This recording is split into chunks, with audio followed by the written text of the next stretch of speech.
ಇವರು ಶ್ರೀಮಟ್ಟಿ ಆಂಜನೇಯ ಸ್ವಾಮಿ ದೇಗುಲದಲ್ಲಿ ಸ್ವಯಂ ಘೋಷಿತವಾಗಿ ನಾನೇ ಸ್ವಾಮಿ ಅಂತ ಹೇಳ್ಕೊಳ್ತಾ ಇರೋಂತಹ ವ್ಯಕ್ತಿ. ಕಾವಿ ಬಟ್ಟೆ ಅಂತ ಹೇಳಿದ್ರೇನೆ ನಮಗೆ ಭಕ್ತಿ ಮೂಡುತ್ತೆ. ಆ ಭಕ್ತಿಯನ್ನ ಇವರು ಸುಳ್ಳು ಮಾಡ್ತಾ ಇದ್ದಾರಾ? ಗಲ್ಲಿ ಗಲ್ಲಿಗೂ ಈಗ ದೇವಸ್ಥಾನಕ್ಕೊಬ್ರು ಸ್ವಾಮೀಜಿ, ಹಾಗೆ ಇವರು ಇದ್ದಾರಾ? ಖಾವಿ ಬಟ್ಟೆ ನೋಡಿದ್ರೆ ನಮಗೆ ಭಕ್ತಿ ಮೂಡುತ್ತೆ, ಆದ್ರೆ ಈ ವ್ಯಕ್ತಿ ಖಾವಿ ಬಟ್ಟೆ ತೊಟ್ಟಿರೋದ್ ನೋಡಿದ್ರೆ ಆ ಭಕ್ತಿ ಮಾಯವಾಗುತ್ತೆ. ನಿಮ್ಮೂರಿನ ಆಂಜನೇಯ ಸ್ವಾಮಿನ ಇದು? ಹೌದ್ರಿ, ನಮ್ಮೂರಿನ ಆಂಜನೇಯ ಸ್ವಾಮಿ. ವರವಿನ ಗುರು ಕಣವಿ ಅಂತನಾ? ಹೌದ್ರಿ, ವರವಿನ ಗುರು ಕಣಿವೆ ಆಂಜನೇಯ ಸ್ವಾಮಿ. ಸರಿ. ಯಾವಾಗ್ಲಿಂದ ಈ ಆಂಜನೇಯ ಸ್ವಾಮಿ ಬಗ್ಗೆ ನಿಮಗ್ ಭಕ್ತಿ? ನಮೀಗ ಒಂದು 8 ವರ್ಷ ಇರ್ಬೋದು. ಸುಮಾರು 8 ವರ್ಷದಿಂದ ನಾವು ಭಕ್ತರು. ಇವಾಗ ಒಂದು 3 ವರ್ಷದಿಂದ ಅಲ್ಲಿ ಒಂದು ಗುರುವಿನ ಸ್ಥಾನ ಜನಗಳು ಕೊಟ್ಟಿದ್ದಾರೆ. ಹೇಗೆ ನೀವು ಪ್ರಾರಂಭ ಆಗಿದ್ದು? ನೀವು ಭಕ್ತಿ ಅಲ್ಲಿ ಮೂಡೋದಕ್ಕೆ ಕಾರಣ ಏನು? ನಾವು ಮೊದ್ಲೆಲ್ಲ ಶರಣರು ನೆಂಬರು.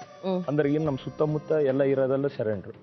ಉದಾಹರಣೆ ಹೇಳ್ಬೇಕಂದ್ರೆ ಹೇಳ್ತು, ಹೇಳಿ. ನಿಜಶರಣ ಎಂಬಸವೇಶ್ವರ ಅಂತೇಳಿ ಕಾಲಜ್ಞಾನಿ. ಸುಮಾರು 500 ವರ್ಷದ ಕೆಳಗಡೆ ಅವ್ರದ್ದು ಇತಿಹಾಸ ಇದೆ.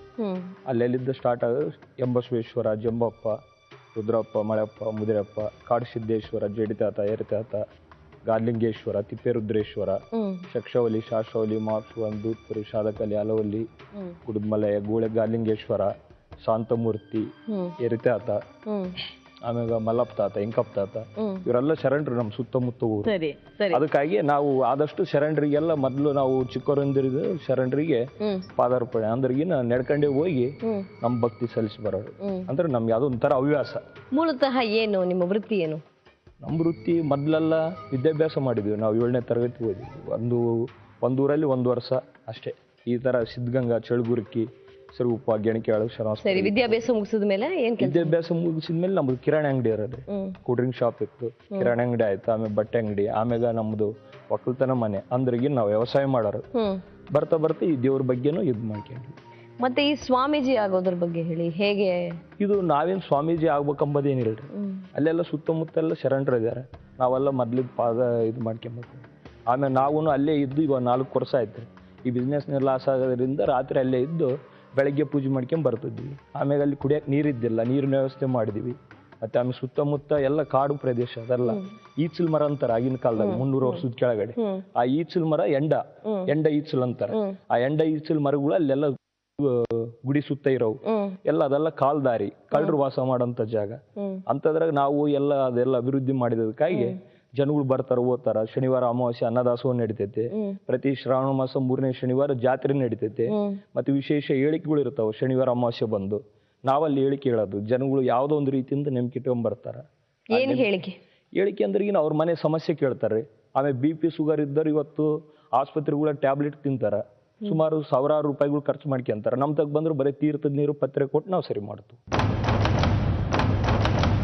ಏನೋ ಒಂದು ವಿಶೇಷವಾದ ವ್ಯಕ್ತಿಗಳು ಆಗ್ಬೇಕಂಬದೇ ನಮ್ಮ ಆಸೆ ಮೊದ್ಲಿದ್ದ. ಈ ಗವಿಗಳು ಅಂದ್ರೆ ಅದ್ರ ಒಳಗಡೆ ಪ್ರವೇಶ ಮಾಡಿ ಏನೈತ್ಬೇಕಂತ ನೋಡೋದು. ಆಮೇಲೆ ದೇವ್ರಂದ್ರೆ ಇದು ಹಿನ್ನೆಲೆ ನಂಬೋದು. ಮತ್ತೆ ಆಮೇಲೆ ಶರಣರು ಅಂದ್ರೆ ಶರಣರು ಹೆಂಗಾದ್ರು, ಅವರು 200-300 ವರ್ಷ ಹೆಂಗ್ ಬಾಳ್ತಾರ ಅಂತಂದು ಕುತೂಹಲ. ಆ ತರ ಈ ದೇವ್ರದ್ದು ಶಕ್ತಿ ಏನು, ಇದು ಕೊಟ್ರೆ ಕಡಿಮೆ ಆಗ್ತೇನಂತೇಳಿ ಅದನ್ನ ಬಗ್ಗೆ ಅದನ್ನ ನೋಡ್ಕೊಂಡು ಕೊಡೋದ್ರಿಂದ ಕಡಿಮೆ ಹಾಕ್ಯಂತ ಬಂದು ನಾವು ಅದನ್ನೇ ಮುಂದುವರಿಸ್ಕೊಂಡ್ ಬಂದಿವ್ರಿ. ಸರಿ. ಈ ಅನ್ನದಾಸೋಹ ಎಲ್ಲ ಮಾಡ್ತಿರಲ್ಲ, ಇದಕ್ಕೆಲ್ಲ ನಿಮ್ಗೆ ಯಾರು ಕಾಣಿಕೆಗಳನ್ನ, ದಾನಿಗಳಿದ್ದಾರೆ ದೇವಸ್ಥಾನಕ್ಕೆ? ಎದಕ್ಕಾಗಿ ಅಂದ್ರೆ ಅಲ್ಲಿ ಬೇಸಾಯ ಇರ್ತಾರಲ್ಲ, ನಾವು ಮೊದ್ಲೆಲ್ಲ ದಕ್ಷಿಣ ಕೊಡ್ತಿದ್ರು. 101, 501, 10 ರೂಪಾಯಿ, 11 ರೂಪಾಯಿ ಹಿಂಗೆ ಅವೆಲ್ಲ ಕಲಿ ಇಟ್ಕೊಂಡು 1,000-2,000 ರೂಪಾಯಿ ಮಾಡ್ಕೊಂಡು ಮತ್ತೆ ಅಮಾವಾಸ್ಯೆ ಶನಿವಾರಕ್ಕೆ ಅನ್ನದಾಸೋಹಕ್ಕಾಗಿ ಏನೇನು ಬೇಕಾದೆಲ್ಲ ತಗೊಂಬರ್ತಿದ್ವಿ. ಇವಾಗ ಆ ಥರ ಮಾಡಿಲ್ಲ. ಯಾರೇ ಬರಲು ಅಲ್ಲಿ ಏನೇ ಹೇಳಿಕೆ ಕೇಳಲು 1-2 ಮಡುಪಂಜೆ, ಅಕ್ಕಿ, ಬೇಳೆ, ಬೆಲ್ಲ, 2 ಅಡಿಕೆ, 11 ರೂಪಾಯಿ ದಕ್ಷಿಣ, 1-2 ಕಾಯಿ, 1/2 ಲೀಟ್ರ್ ಒಳ್ಳೆ ಎಣ್ಣೆ, ಉದ್ದಿನಕಾಯಿ, ಇದೆಲ್ಲ ಕೇಳ್ತು. ಎದಕ್ಕಾಗಿ ಅಂದ್ರೆ ದಿನನಿತ್ಯ ಬಳಸೋದು ಅದೇ. ನಾವು ಆ ಥರ ಇದು ಮಾಡೋದಕ್ಕಿಂತ ಈ ಥರ ಒಂದು ಇದು ಮಾಡ್ತು. ಜನಗಳಿಗೂ ಒಂದು ಒಳ್ಳೆ ಅಭಿಮಾನ ಇರ್ತೈತಿ. ಆಮೇಲೆ ಕೊಟ್ಟಂಥದ್ದು ಅಲ್ಲೇ ಇರ್ತೈತಿ. ಬೇರೆ ಕಡೆ ಒಂದು ವ್ಯವಸ್ಥೆ ಇದೆ. ಆ ಥರ ಒಂದು ಮಾಡ್ಕೊಂಡು ಹೋಗೋದ್ರಲ್ಲಿಂದ ನಮ್ಗೆ ಅಮಾವಾಸ್ಯೆ ಶನಿವಾರ ದಿನ ಮತ್ತು ಯಾವ ಒಂದು ಕಾರ್ಯಕ್ರಮಗಳಿದ್ದ ಮಾಡ್ಕೊಂಡು ಹೋಗಿ ಭಾಳ ಸುಲಭ ಆಗೈತೆ ನಮಗೆ. ಅದಕ್ಕಿಂತ ಮುಂಚೆ ಭಾರಿ ನಾವು ಸಾಲ ಮಾಡ್ಕೊಂಡೇ ಮಾಡ್ತಿದ್ವಿ. ನಮ್ಮದು ಸುಮಾರು ಒಂದು 7-8 ಎಕರೆ ಭೂಮಿ ಇತ್ತು. ಅದ್ರಾಗ ಒಂದು 4 ಎಕರೆ ಭೂಮಿ ಅಮೌಂಟ್ ಇದ್ರಾಗ ಹಾಕಿವಿ ನಮ್ಮ ದೇವಸ್ಥಾನಕ್ಕೆ. ನಮ್ಮ ಭಾಗಕ್ಕೆ ಏನು ಬರ್ತದೆ ಅದು ನಮ್ಮ ತಮ್ಮಗೆ ಬಿಟ್ಟು ಉಳಿಕೆದು ನಮ್ಮ ಮನೆಗೆ ಏನು ಬರ್ತದೆ ಅಂತ ತಗೊಂಡು ಇದ್ಗೆ ಹಾಕಿ. ನಿಮ್ಮ ವಯಸ್ಸು ಕೇಳ್ಬೋದು? ಕೇಳ್ಬೋದು. ಎಷ್ಟು? 31 ವರ್ಷ.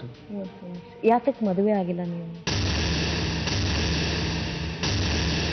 ನಾವು ಏನೋ ಒಂಥರ ಅಲೆಮಾರಿಗಳಿದ್ದಂಗೆ ಅಂದ್ರೆ ಏನೋ ದೇವಸ್ಥಾನಕ್ಕೆ ಹೋಗ್ಬಿಟ್ವಿ ಅಂದ್ರೆ ಏನು ಬೆಳಕರಿ ತಗೊಂಡ್ ಬರಂಗಿಲ್ಲ, ಅಲ್ಲೇ ಧ್ಯಾನ ಮಾಡ್ತು, ಅಲ್ಲೇ ಕಸ ನೀರು ಹಾಕಿ, ಅಲ್ಲೇ ಒಂಥರ ಬಂದರಿಗೆ ಏನೋ ನೀರು, ಆಮೇಲೆ ಸಲಹೆಗಳು ಹೇಳಿಕೆ ಅಂತ ಏನೋ ಒಂಥರ ಅದೊಂಥರ ನಮಗೆ ಅದೊಂಥರ ಖುಷಿ ಸಿಕ್ಕತ್ತೆ.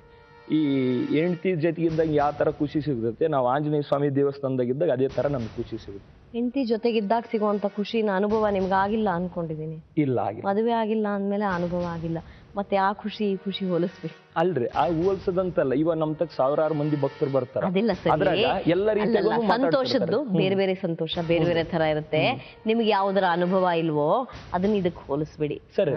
ಹೆಂಡತಿ ಜೊತೆ ಇದ್ದಿದ್ ಸಂತೋಷ ಇಲ್ಲಿ ಸಿಗುತ್ತೆ ಅಂತ ಹೇಳ್ಬಿಡಿ, ನಿಮ್ಗೆ ಅನುಭವ ಆಗಿಲ್ಲ ಅಲ್ವಾ?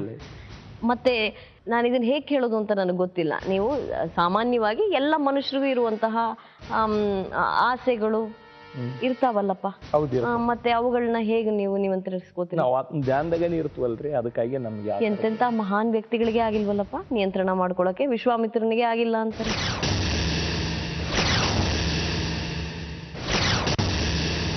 ನಾವು ಒಬ್ಬರೇ ಇದ್ರಿಗೇನ ನಾವು ಎಷ್ಟು ಮತ್ತೆ ನಿಮ್ಮನ್ನ ನಂಬಿ ಹೇಗಪ್ಪ ಹೆಣ್ಮಕ್ಳು ನಿಮ್ಮ ಹತ್ರ ಕಳ್ಸೋದು?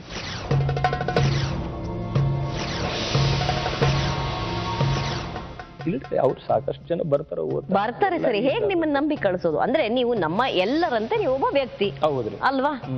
ನೀವೇನು ದೈವದತ್ತ ಏನಲ್ಲ ಅಲ್ವಾ?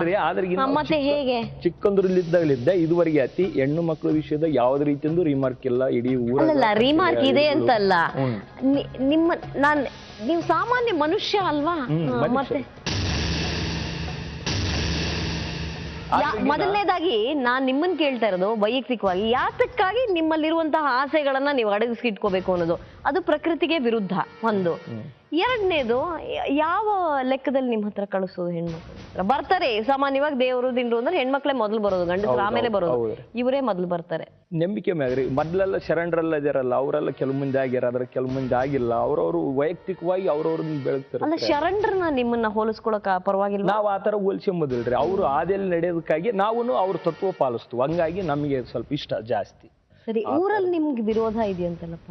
ಊರಲ್ಲಿ ಇದಾರ, ಕೆಲವು ಜನಗಳು ಹಂಗದಾರ್ರಿ, ಕೆಲವು ಜನಗಳು ಹಿಂಗದಾರ. ಎಲ್ಲರೂ ವಿರೋಧ ಅಂತಾನು ಹೇಳಂಗಿಲ್ಲ, ಎಲ್ಲರೂ ಅನುಕೂಲ ಅಂತಾನು ಹೇಳಂಗಿಲ್ಲ. 10 ಜನದಾಗ ಇಬ್ರು ಸಹಜ, ಅದು ನಮ್ಮನ್ನೆಲ್ಲ ಯಾರನ್ನೇ ತಗೊಂಡ್ರ ಸತಿ ವಿರೋಧ ಆಗತ್ತಾರ.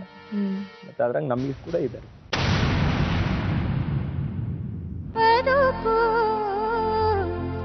ಜಟಕ